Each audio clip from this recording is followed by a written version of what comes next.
നമസ്കാരം, news on ടൈമിലേക്ക് സ്വാഗതം. കല്യാണം ഇനി വേറെ level. Basid wedding mall, Basid arcade, Poonkottukulam, Tirur.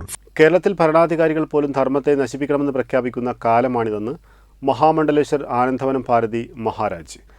അന്നാര Narasimha ക്ഷേത്രത്തിൽ പ്രതിഷ്ഠാ ദിനാഘോഷത്തോടും നരസിംഹ ജയന്തിയോടുമനുബന്ധിച്ച് നൽകിയ സ്വീകരണ യോഗത്തിൽ സംസാരിക്കുകയായിരുന്നു അദ്ദേഹം. Trendy and customise collection, best in budget. Theyyam പാട്ടിൽ പോലൊരു ഓപ്ഷൻ വേറെ ഇല്ല. തിരൂർ പൂങ്ങോട്ടുകുളത്ത് നിന്ന് ക്ഷേത്രം പ്രസിഡന്റ് മോഹൻ കരുണാകരന്റെ പൂർണ്ണകൊമ്പത്തോടെയാണ് മഹാമണ്ഡലേശ്വർ ആനന്ദവനം ഭാരതി മഹാരാജിനെ സ്വീകരിച്ചത്. ജോയിന്റ് സെക്രട്ടറി മോഹനൻ പള്ളിയേരി പൊന്നാട അണിയിച്ചു. സുബ്രഹ്മണ്യൻ ഹാരാർപ്പണം നടത്തി. തുടർന്ന് വാദ്യമേളങ്ങളുടെയും താലപ്പൊലിയുടെയും വെൺകൊറ്റ കുടകളുടെയും അകമ്പടിയോടെ നരസിംഹ ക്ഷേത്രത്തിലേക്ക് ആനയിച്ചു.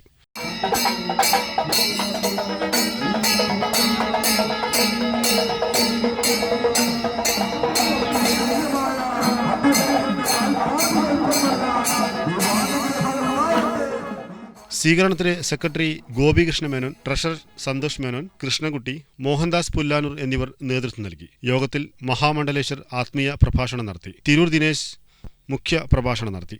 വെട്ടന്യൂസ് തിരൂർ.